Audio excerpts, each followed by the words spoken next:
Donc bonjour tout le monde, ici Jonathan Breton-Robert, receveur de passe pour le Rougeard de l'Université Laval, numéro 87. Aujourd'hui, je vous propose un enchaînement simple et rapide pour apprendre à jongler.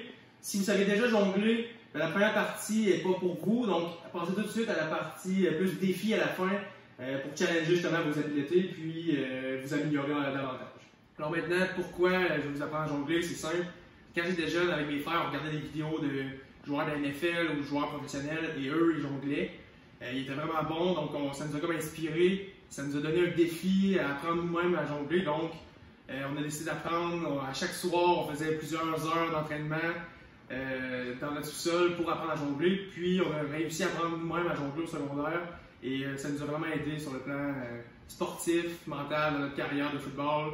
Receveur de passe, c'est très bon justement pour attraper les ballons, la coordination main-œil, donc c'était une très bonne manière de développer. Voici l'enchaînement que je veux vous proposer aujourd'hui. C'est un enchaînement de 6 étapes. Ça commence avec la première étape, une seule balle, je l'appelle la familiarisation. Il y en a qui ne sont pas familiers justement à attraper des balles de cette grosseur-là, donc c'est juste de lancer, commencer à avoir justement le feeling avec les mains, tout ça, donc l'attraper, de diverses façons, la faire rebondir au sol, l'attraper, la lancer dans les airs, juste pour se pratiquer à l'attraper. Deuxième étape maintenant, ça prend 2 balles. Donc de la deuxième étape jusqu'à la quatrième étape, ça va prendre 2 balles. La première, simple, on a 2 balles, une dans chaque main. On va faire lance-attrape, lance-attrape. Et ça ne sera pas en même temps. Lance-attrape, lance-attrape, lance-attrape. Juste pour se pratiquer à dissocier les mouvements, commencer à justement comprendre que je suis rendu avec 2 balles. Très important, on veut lancer environ à la hauteur des yeux et avoir les coudes collés. Donc on ne peut pas être comme ça où tu es mal positionné trop vers l'avant. Avoir les coudes collés sur le corps, environ lancer à la hauteur des yeux. Maintenant rendu à l'étape numéro 3, ça se passe encore avec 2 balles. Maintenant on augmente un petit peu le niveau de difficulté.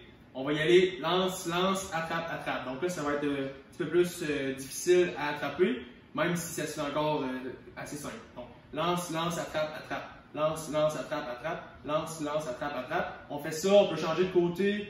Donc, commencer avec la main gauche, commencer avec la main droite, se familiariser avec la main dominante.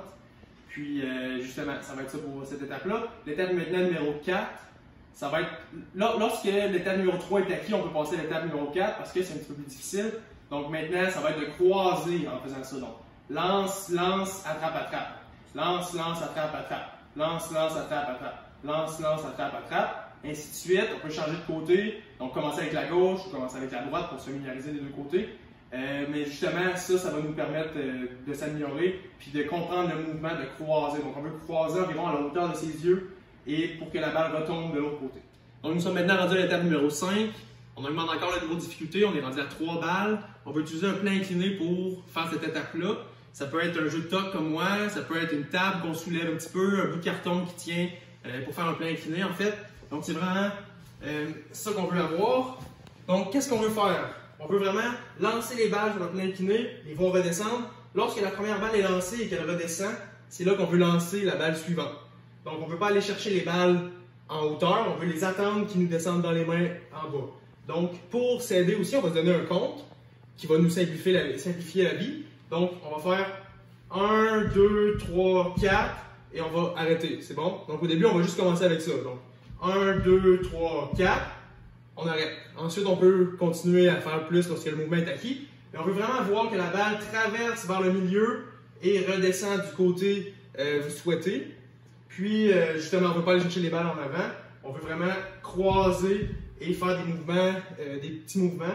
Le plan incliné nous aide beaucoup puisqu'il ralentit les balles, donc ça nous permet de bien voir le mouvement souhaité. Nous sommes maintenant rendus à l'étape ultime, l'étape tant attendue, donc de la jonglerie à 3 balles debout. C'est important dans toutes les étapes qu'on a faites avant celle-ci, c'est vraiment d'acquérir le mouvement. Donc si, par exemple, à l'étape numéro 2, je lance un peu n'importe comment, tout ça, ben, je ne peux pas vraiment passer à l'étape suivante puisque je n'aurai pas acquis les bonnes habiletés puis les bons patrons moteurs pour réussir à l'avoir. Donc maintenant, l'étape numéro 6, la dernière, ça va être la jonglerie à 3 balles. Donc ça y va comme suit. On veut vraiment jongler... comme je vous ai dit, avoir les coudes collés, avoir les mains ouvertes vers le bas et non aller chercher les balles. Donc, on veut vraiment y aller en croisée, hauteur des yeux, pour s'aider, puis aussi pour éviter d'aller chercher les balles un peu partout. On peut se placer devant un divan ou devant un lit. C'est des très bonnes étapes pour justement éviter d'aller chercher les balles partout lorsqu'on les échappe. Donc, je vais vous faire une autre démonstration. On commence avec 2 balles dans la main dominante. Moi, j'aime bien commencer avec la main gauche. Donc, c'est parti, je la lance devant moi, environ à la hauteur des yeux. Et lorsqu'elle redescend, je peux lancer la 2e balle en croisée devant moi. Donc, c'est parti. Ça y va comme ça. Donc, maintenant, pour ceux qui ont déjà acquis le mouvement de base, donc à 3 balles, voici quelques défis supplémentaires qui vont vous permettre d'aller encore plus loin dans le monde de la jonglerie, parce qu'il y a plusieurs choses qui peuvent être faites en jonglerie. Donc, les voici.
L'enchaînement proposé.